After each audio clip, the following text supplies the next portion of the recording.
ലഹരിക്കെതിരെയുള്ള പോരാട്ടം ഓരോ കുടുംബത്തിൽ നിന്നും ആരംഭിക്കണമെന്ന് ആഭ്യന്തര വകുപ്പ് മന്ത്രി രമേശ് ചെന്നിത്തല പറഞ്ഞു. തുഫാൻ ദ നാർക്കോട്ടിക് ഹണ്ട് ലഹരിവിരുദ്ധ പദ്ധതിയുടെ ഭാഗമായി പായിപ്പാട് നക്ഷത്ര ഓഡിറ്റോറിയത്തിൽ നടന്ന പൊതുജന സദസ്സ് ഉദ്ഘാടനം ചെയ്യുകയായിരുന്നു അദ്ദേഹം.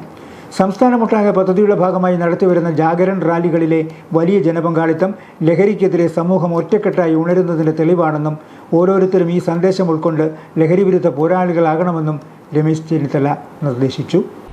കേരളത്തിലെ 40ഓളം ആശുപത്രികൾ ഈ മയക്കുമരുന്നിന് അടിമകളായിട്ടുള്ള ആളുകളെ ചികിത്സിച്ച് ഭേദമാക്കി ജീവിതത്തിലേക്ക് തിരിച്ചു കൊണ്ടുവരാമെന്ന് ഞങ്ങളോട് സമ്മതിച്ചിട്ടുണ്ട്. അതുകൊണ്ട് നമ്മൾ എല്ലാവരും ഒരുമിച്ച് നിന്നുകൊണ്ട് ഈ പോരാട്ടത്തിൽ നേതൃത്വം കൊടുക്കണം. ഞാൻ ദീർഘിപ്പിക്കുന്നില്ല. ഈ യുദ്ധം അത്ര എളുപ്പമുള്ളതല്ല. ഈ യുദ്ധം കഠിനമായ പരീക്ഷണങ്ങളിലൂടെ വിജയിക്കേണ്ടതാണ്. ധാരാളം വെല്ലുവിളികളുണ്ട്. ആ വെല്ലുവിളികളെ നേരിടാൻ ഇന്ന് കേരള പോലീസ് സജീവമാണ്. സജീവമായ കേരള പോലീസിനോടൊപ്പം പഞ്ചായത്തുകളും ജനപ്രതിനിധികളും സാമൂഹ്യ പ്രസ്ഥാനങ്ങളും എല്ലാ രാഷ്ട്രീയ സംഘടനകളും ഒരുമിച്ച് നിൽക്കണം. എന്നാൽ മാത്രമേ നമുക്ക് വിജയിക്കാൻ കഴിയുള്ളൂ. യോഗത്തിൽ പങ്കെടുത്ത അതിഥി തൊഴിലാളികളോട് മന്ത്രി ഹിന്ദിയിലും ബംഗാളിയിലും സംവദിച്ചു. ലഹരി വസ്തുക്കൾ ഉപയോഗിക്കുകയോ വാഹകരാവുകയോ ചെയ്യരുത്. ഇവിടെ ജോലി ചെയ്ത് സമ്പാദിക്കുന്ന പണം കുടുംബത്തിനു വേണ്ടി ചെലവഴിക്കണം. ലഹരിക്കെതിരെ നടത്തുന്ന പോരാട്ടത്തിൽ സർക്കാരിനോടൊപ്പം ചേർന്ന് പ്രവർത്തിക്കണമെന്നും മന്ത്രി അവരോട് നിർദ്ദേശിച്ചു.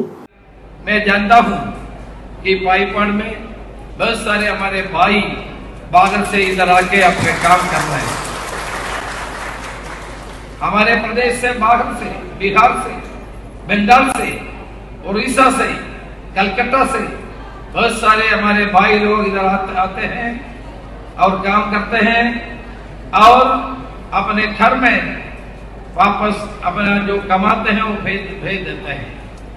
आपको भी इसमें पूरी तरह ध्यान देना पड़ेगा. आपको भी घुमराने का काम हो रहे हैं. आपके हाथ में भी निशाले पदार्थों को देख करके आपको घुमराव करने का कोशिश बहुत सारे चल रहे हैं. मैं आपसे ये निवेदन करना चाहता हूं, जो लोग आपके पास नशीले पदार्थों को लेकर के आते हैं उनको आप इनकार कर दीजिए, मना कर दीजिए.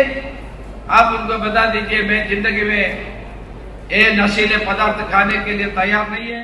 സമ്മേളനത്തിൽ വിനു ജോബ് കുഴിമണ്ണിൽ MLA അധ്യക്ഷനായിരുന്നു. MLAമാരായ Roni K Baby, Varghese Mammen, DIG GH Yathish Chandra, ജില്ലാ panchayat president Joshy Philip, Madappally block panchayat president Lalima Tomy, Changanassery നഗരസഭാ ചെയർമാൻ ജോമി ജോസഫ്, ഗ്രാമപഞ്ചായത്ത് പ്രസിഡന്റുമാരായ R Sunilakumari, Motty Mullassery, Sunimol Chacko, Changanassery DYSP S Ashad, father Sebastian Ponnassery, Sirajuddin Al Kasim, A Manoj, Balachandran Thayyattu, Santhosh, AK Raghu, MK Jayesh Kumar, KA Joseph തുടങ്ങിയവർ പ്രസംഗിച്ചു. പായിപ്പാട് കൊച്ചുപള്ളി ഭാഗത്ത് മന്ത്രി ഫ്ളാഗ് ഓഫ് ചെയ്ത ജാഗരൺ റാലിയോടെയായിരുന്നു പരിപാടിയുടെ തുടക്കം. തുറന്ന ജീപ്പിൽ മന്ത്രി റാലിയെ അനുഗമിച്ചു.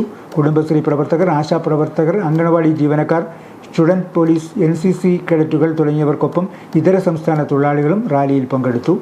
ജില്ലാ police, Changanassery police station, Payippad, Thrikkodithanam, Madappally ഗ്രാമപഞ്ചായത്തുകൾ എന്നിവയുടെ സംയുക്താഭിമുഖ്യത്തിലാണ് പരിപാടി സംഘടിപ്പിച്ചത്.